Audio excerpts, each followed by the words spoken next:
Good morning, dear students. So, in class 12th, we are going with the reading of the chapter number 4, The Rattrap by Selma Lazaroff. So, here we stopped yesterday when Crofter and the peddler they say goodbye to each other, and after locking the house, the Crofter goes to the village and the peddler goes on his way. So, here we stopped. Now, next point is yesterday we also read that the person has given him, means the crofter has given him a good kind of hospitality. Even we know it very well that the peddler was a petty thief. His eyes or his observation was very keen to see where he has put the money. Now let's see what happens to the peddler as well as the money. Now, but after half, but half an hour later, the Rattrap peddler stood again before the door. Now they got separated, but after some time, the peddler comes back to the house of the crofter. He did not try to get in. He did not break down the lock of the house. However, he only went up to the window. He goes to the backside of the house where the window was there. He observed each and every kind of thing when the crofter showed him his money. So smashed a pan.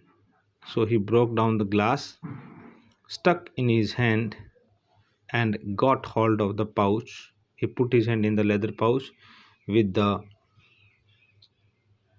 30 kroner, and he took out the money. He took the money and thrust it into his own pocket. He took the money and put the money in his pocket. How much the money was there? 30 kroner.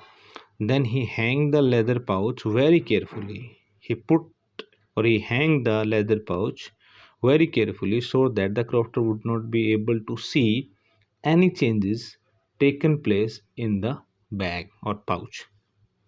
Back in its place and went away. Okay, so here today in this paragraph, what we got to know that the crofter came back to the house. Okay, smashed out the window or the pane or the glass, and then took that money and went away. Now, as he walked along with the money in his pocket, he felt quite pleased. He was happy with his smartness, that very smartly he has stolen the money.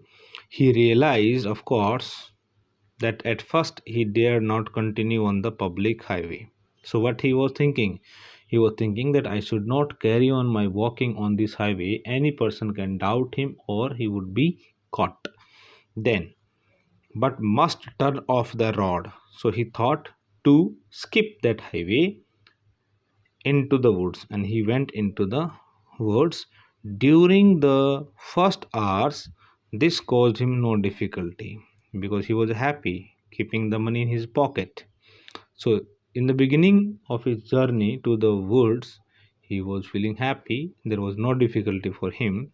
Later in the day, it became worse. So as the day grows up or as the day passes away, gradually he started feeling unhappiness, for it was a big and confusing forest which he had gotten into. It was a confusing forest, or that in which he could not the way to go out of it. He tried to be sure to walk into the definite direction. He tried to go to the particular direction to come out of the forest, but he could not.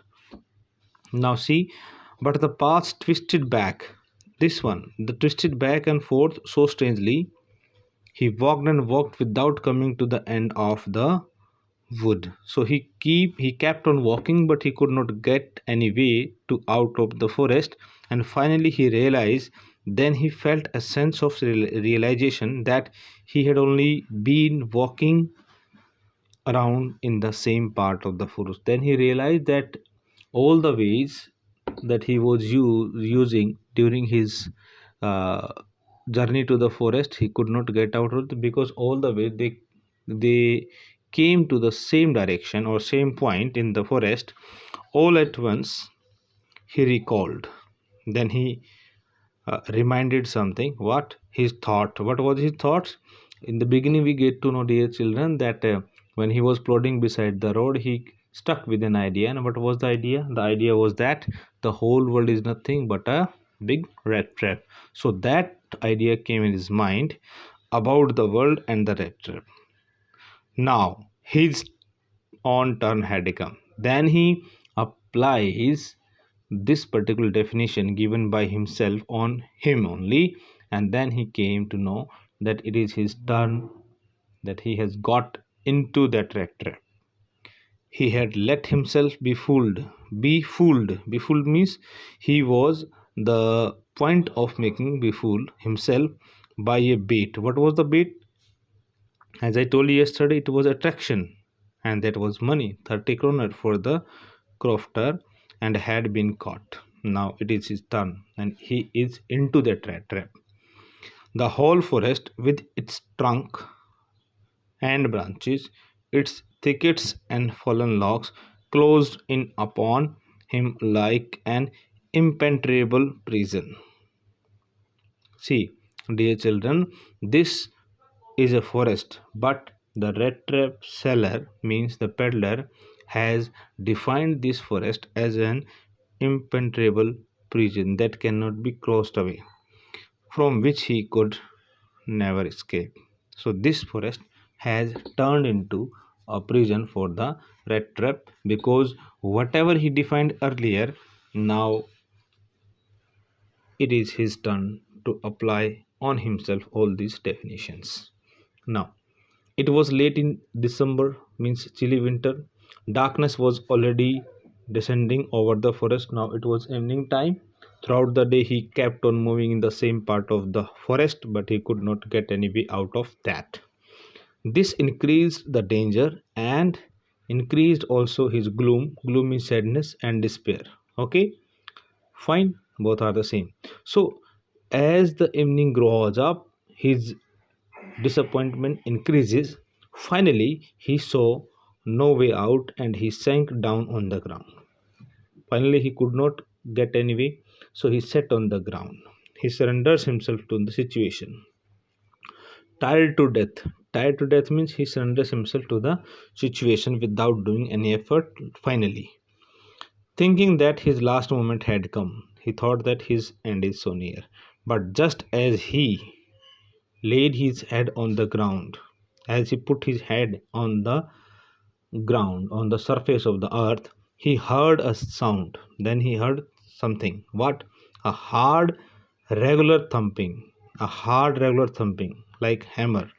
There was no doubt as to what that was. So he observed that something, and there was no doubt that there was something. He raised himself.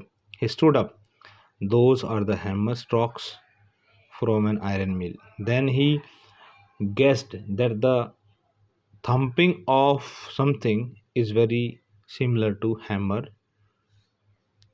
from an iron mill. He thought there must be people nearby. Then he thought that there must be some people, because thumping of hammer raised a hope in his mind to follow the sound or the voice. He summoned all his strength. He collected his strength. He got up and staggered. Staggered means very walking very weakly. He could not get his feet up properly in the direction of the sound. So he followed the sound blindly by dragging his feet. You can say that by dragging his feet on the ground, he followed the sound. Now let's see, where does he reach? The Ramazu ironwork. This is the iron mill where he went, which are now closed down, which is now closed down, were not so long ago a large plant. Means Ramazu ironwork was a large plant with smelter, rolling mill, and forge. All kind of this thing that they made. In the summertime, long lines of heavily loaded barges and scows slide down the canal, which led to a large inland lake. And in the winter time, the roads near the mill were black. See, here the writer somehow wants to clear that during the winter time the road even it is black, but due to the pollution or the blackness of the coal, the road becomes more black from all the coal dust which shifted down from the big charcoal crates. And it was, you can say, a negative one from the point of environment. Okay, then during one of the long dark evening just before Christmas, the master smith, means the iron master, and his helper, his assistant, sat in the dark forge. Master smith means blacksmith, sorry. Blacksmith with his assistant sat in the dark forge near the furnace, waiting for the pig iron. They were doing their work in the iron mill. And in this paragraph, we also come to know that what kind of work was going inside the iron mill. Then, which had been put in the fire to be ready to put in the anvil. Every now and then, one of them got up to stir the glowing mass with a long iron bar, returning in a few moments. So, assistant and the blacksmith, they were waiting for a pig iron, means a big amount of iron that was in melting form or in liquid form, and they were waiting for the anvil to put over there. Dripping with perspiration, though as was the custom, he wore nothing but a long shirt and a pair of wooden shoes. So the blacksmith was wearing what? A long shirt and a pair of wooden shoes, as it was, you might say, as it was a rule to wear this kind of shoes, because they were making something like wires and plates of iron near the furnace, and due to heat they need to wear wooden shoes. Now, all the time there were many sounds to be heard in the forge. The big bellows groaned, the sound in the mill, the big bellows groaned, and the burning coal cracked. The fire boy shoveled charcoal into the mouth of the furnace with a great deal of clatter. Outside roared the waterfall, and a sharp north wind whipped the rain against a brick tiled roof. This is the sound that, or the activity that happens into the iron mill. What kind of sound, what kind of things the people do? Fine, all this. Then it was probably on account of all this noise that the blacksmith did not notice that a man had opened the gate. Who is that man? Peddler. And the blacksmith was so busy in his work, and because of sound, he could not get any notice to the person who entered into the iron mill by opening the gate and entered the forge, until he stood close to the furnace. Till the time he did not come to the furnace, the blacksmith did not observe the peddler. As he comes near to him, near the furnace, he got to know that somebody has come. Surely it was nothing unusual for poor vagabonds without any better shelter for the night to be attracted to the forge by the glow of light which escaped through the sooty panes, and to come into the warm themselves in front of the fire. So nowadays, at that time, it was very unusual, nothing unusual.